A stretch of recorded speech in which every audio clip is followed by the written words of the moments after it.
बिस्मिल्लाहिर्रहमानिर्रहीम अस्सलाम वालेकुम। आप हमारा यूट्यूब चैनल देख रहे हैं, welcome to my YouTube channel. आज हमने एवरीडे साइंस और जीके का पोर्शन स्टार्ट करना है और कोशिश करेंगे 8 से 10 दिनों के अंदर अंदर इंशाल्लाह हम इसको कवर कर लेंगे एवरीडे साइंस और जीके को। और बाकी जो हमारी चीज़ें रह गई हैं करंट अफेयर्स और इंग्लिश के वाले से, वो सारी की सारी चीज़ें मैं आपको जस्ट व्हाट्सएप में ही अब शेयर करूँगा।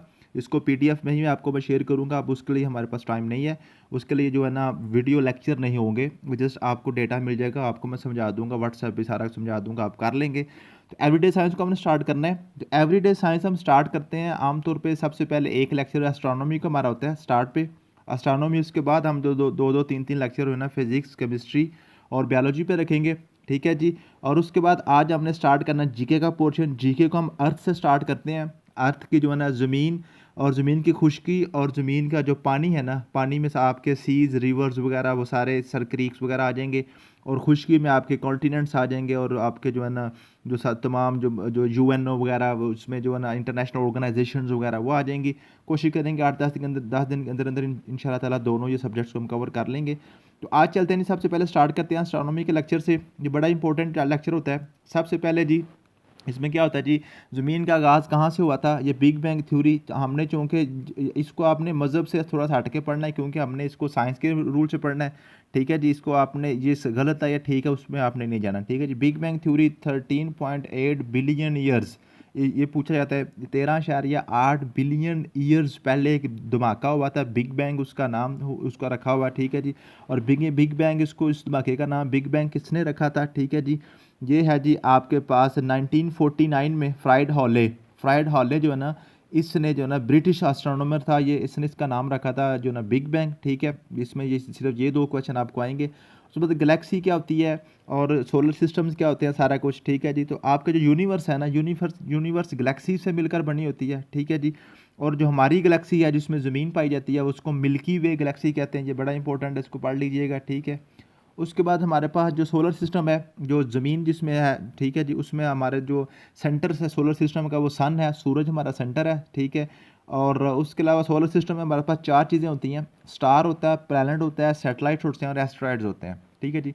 स्टार कौन सा होता है, जिसमें आपकी इसकी अपनी लाइट होती है, प्लैनेट की अपनी लाइट नहीं होती, सैटेलाइट की भी अपनी लाइट नहीं होती और एस्ट्रॉयड्स की भी अपनी लाइट नहीं होती, ठीक है जी।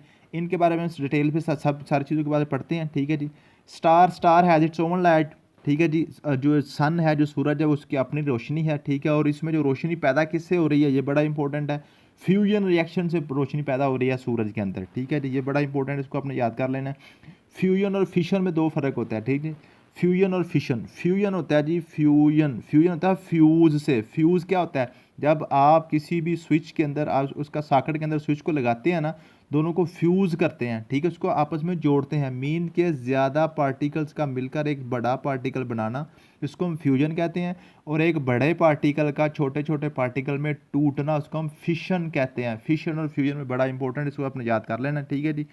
बड़े पार्टिकल का छोटे पार्टिकल्स में टूटना फिशन होता है, और छोटे पार्टिकल्स का मिल के आपस में जुड़ के बड़ा पार्टिकल बनाना वो हमारा फ्यूजन होता है। दोनों में आपकी हीट भी खारिज होती है और लाइट भी, यानी कि रोशनी भी खारिज होती है, दोनों रिएक्शंस में, ठीक है जी। समझ आ गई है। तो सूरज के अंदर जो रिएक्शन होता है वो फ्यूजन रिएक्शन हो रहा है, ठीक है जी। हाइड्रोजन और हीलियम दो गैसेज हैं सूरज के अंदर, ये मैंने सारा कुछ लिखा हुआ है, इसको आप पढ़ेंगे तो आपको याद अच्छे, बिल्कुल सिंपल चीज़ें हैं, ठीक है जी। सूरज का टेम्परेचर जो है ना जी वो 600 डिग्री सेंटीग्रेड है आउटर साइड पे, ठीक है। और 15 से 20 million degree centigrade inner side इसके जो टेम्परेचर है सूरज का, ये पूछ लिया जाता है। फ्यूजन और फ्यूजन एक्शन की बात हो गई। उसके बाद आते हैं जी प्लैनेट की बात करते हैं। प्लैनेट्स क्या हैं हमारे सोलर सिस्टम में, जो हमारा जो स्टार है वो है सूरज। स्टार हमारा क्या है, सूरज। इसके आगे हमारे 8 प्लैनेट हैं।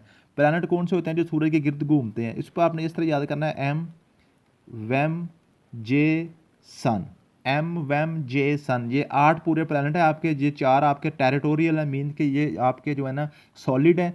और ये जो आपके है ना ये आपके नॉन टेरिटोरियल है, ठीक। ये गैशियस है, ठीक है। ये गैस के गोले हैं। एम फॉर सबसे पहले Mercury, V for Venus, E for Earth, M for Mars, J for Jupiter, S for Saturn, U for Uranus और एन फॉर नेपच्यून। एंड पे प्लूटो तथा प्लूटो को अब इन्होंने प्लैनेट से निकाल दिया, उसको एस्ट्रॉयड्स में ही शामिल कर दिया गया, ठीक है जी। ये जो आपके पास 8 प्लैनेट है, इसको आपने इस तरह याद कर लेना है। सबसे पहला सितारा जो है आपका, सबसे पहला प्लैनेट आपका मरकरी है, सूर्य के करीब तरीन, ये पहले नंबर पे। दूसरे नंबर पे वीनस, तीसरे पे अर्थ, चौथे पे आपका मार्स, पाँचवें पे आपका जुपिटर, छठे पे आपका सन जो है ना जो स्टारन, ठीक है जी, और सातवें पे वीनस और आठवें पे आपका नेपच्यून जी। इस तरह आप इसकी तरतीब याद कर लेंगे। उसके बाद आपने याद करना होता है कि इनमें सबसे बड़ा कौन सा, सबसे छोटा कौन सा है, ठीक है जी। तो ये आपने जो दूसरे हैं यहाँ से आपने स्टार्ट करना है, 1 2 3 और 4, ये सबसे बड़ा जुपिटर, फिर स्टारन, फिर यूरेनस, फिर नेपच्यून, ये आपके सबसे बड़े से छोटे की तरफ चले गए, ठीक है जी। उसके बाद यहाँ पे आपने आना है जी पाँचवें नंबर पे अर्थ, छठे पे वीनस, फिर 7 और 8, इसको आपने इस तरीके से याद करना है। 5 6 7 और 8, पहले दरमियान वाले की आपने नंबरिंग करनी है, फिर आपने बाहर वालों की नंबरिंग कर लेनी है। यूँ आपको अगर पूछ ले कि सबसे बड़ा कौन सा है, सबसे छोटा कौन सा है, सबसे चौथे नंबर पे कौन सा है, पाँचवें नंबर पे कौन सा है, अर्थ के जो है ना सब, अर्थ से पहले कौन सा आता है, अर्थ के बाद में कौन सा आता है, ये आपने देख लेने हैं, ठीक है जी। इस तरतीब से आप इनको याद कर लेना है। उसके बाद आते हैं जी बात सैटेलाइट की बात करते हैं। सैटेलाइट होते हैं जो आपके जो है ना जी, ये भी मूविंग जो ना पार्टिकल्स हैं, ठीक है जी। प्लैनेट्स की बात हो गई है, ठीक है। और आपके पास आ गया जी सैटेलाइट्स भी इनकी अपनी रोशनी नहीं है, ठीक है जी। ये अपने प्लैनेट्स के अराउंड घूमते हैं, ठीक है जी। जी आप इसमें क्या फ़र्क है प्लैनेट और जो है ना आपका जो सैटेलाइट है, ठीक है। आप देखें ना, ये आपका सूरज है ना, सूरज के गिर्द आपके प्लैनेट्स ने घूमना है, प्लैनेट्स ने घूमना है। अब ये जो आपके प्लैनेट्स हैं ना, जैसे अर्थ है, इस प्लैनेट्स के गिर्द आपने आपके जो है ना सैटेलाइट ने घूमना है, ठीक है जी। जो प्लैनेट है वो सूरज के गिर्द घूमता है, और जो आपका सैटेलाइट है वो अपने प्लैनेट के गिर्द घूमता है। चूँकि प्लैनेट खुद सन के गिर्द घूमता है, तो फिर आपका जो ना प्लैनेट के साथ साथ सैटेलाइट भी सन के गिर्द भी घूमता रहता है, ठीक है जी। अब बात करते हैं जी आपका एम वैम जे और सन, ठीक है जी। इस पे आपने बात कर, वो पूछ लेता है कि इसके कितने कितने स्टार्स, कितने कितने सैटेलाइट्स हैं। इस पे 0 0 0 1 2, इसका जो ना अर्थ का एक मून है, ठीक है, मून जिसको हम सैटेलाइट कहते हैं, ठीक है। और आपका मार्स के 2 हैं, मरकरी का 0 है, वीनस का भी 0 है, 0 0 1 2। उसके बाद आपके पास 79 82, और उसके बाद 27 और 14, इस तरतीब से आपने इनको याद कर लेना है। तो ये आपके जो मून्स की तादाद बन जाती है, ठीक है जी। और सबसे ज़्यादा किसके पास आ गया, स्टारन के पास आ गया। सबसे ज़्यादा किसके पास आ गया जी, स्टारन के पास आ गया, ठीक है जी। बाकी इनकी डिटेल मैंने लिखी हुई है, थोड़े थोड़े जो आपके मजीद क्वेश्चन बन सकते हैं। ब्लू ऑर्बिट कौन सा है, वो ज़मीन है, ठीक है जी। हॉटेस्ट कौन सा है, कोल्डेस्ट कौन सा है, वो आप पढ़ लेंगे इंशाल्लाह ताला, आपको समझ आ जाएगी, ठीक है जी। समझ आ गई है। उसके बाद चलते हैं जी आज के जीके के पोर्शन की तरफ। जीके का हमने क्या पढ़ना है, जीके में हमने पढ़ना है जी, अर्थ से स्टार्ट करेंगे, अर्थ से। अर्थ क्या है, अर्थ क्या है, ठीक है जी। इसकी आपने स्टैटिस्टिक्स पढ़नी है। अर्थ आपके पास ये एक प्लैनेट है, ठीक है जी। और ये थर्ड प्लैनेट है, एम वैम, आप उस तरतीब से भी इसको याद कर सकते हैं। थर्ड प्लैनेट है जो सूर्य से फासले के लिहाज से, ठीक है जी। और उसके बाद जो है ना जी, इसकी जो शेप है जीआइड है, जीआइड इसकी शेप है, ठीक है जी। ये शेप पूछ ली जाती है, अर्थ की शेप क्या है, जीआइड, ठीक है। उसके बाद इसका रेडियस पूछ लिया जाता है, 6,371 किलोमीटर इसका रेडियस है। सरकमफेरेंस इसका तकरीबन 40,075 किलोमीटर है।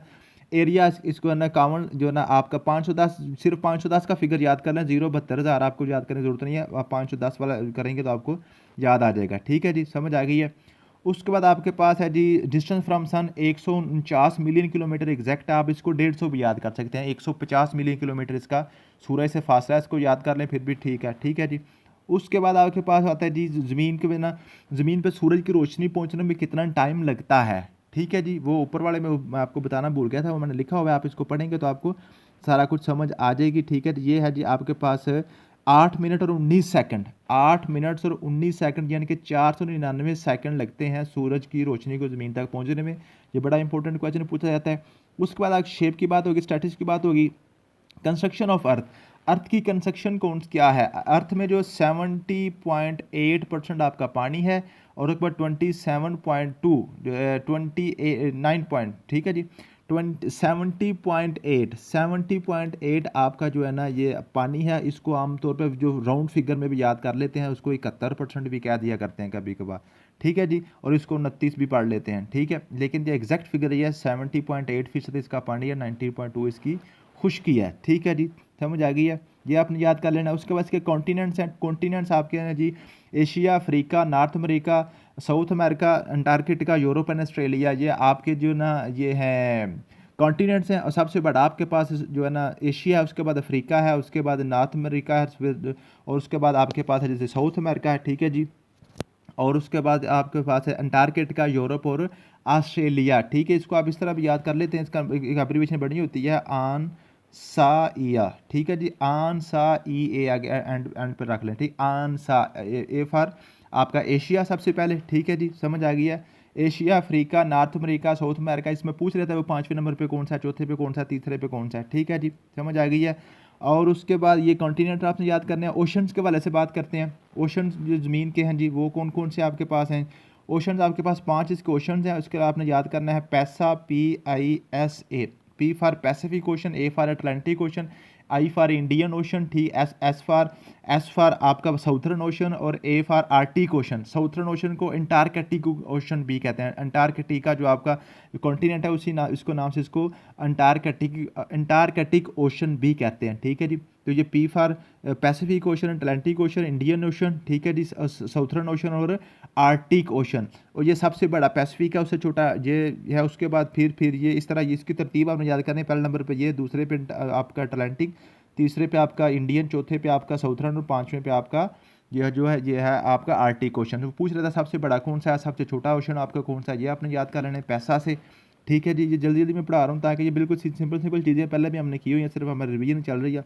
रिवर्स की बात करते हैं। रिवर्स में आपका सबसे बड़ा जो रिवर है 6,650 किलोमीटर है। नाइल है, इजिप्ट में है, मिस्र में। ठीक है जी, उसके बाद दूसरे नंबर पे है जी आपका अमेजोन रिवर है, ब्राज़ील, साउथ अमेरिका में है। ठीक है जी, 6,400 किलोमीटर इसकी लेंथ है। यंगटीज रिवर जो है ना, ये चाइना में है, 6,300 किलोमीटर है। और उसके बाद पाकिस्तान का सबसे बड़ा दरिया जो है वो इंडस रिवर है, 3,120 किलोमीटर है इसकी लेंथ बनती है। ठीक है जी, ये आपके हो गए जी जीके के हवाले से अर्थ, उसकी शेप, स्टैटिस्टिक्स, उसकी कंस्ट्रक्शन, उसके कॉन्टिनेंट्स, ओशंस और रिवर्स के हवाले से ये आपने याद कर लेनी चीज़ें। बाकी आपने एस्ट्रोनॉमी के वाले से चीज़ें याद कर लेनी है। तो इंशाल्लाह ताला कोशिश करेंगे नेक्स्ट एक वीक तक इन दोनों सब्जेक्ट्स को हम कवर कर लेंगे। Thank you so much. अल्लाह हाफिज़।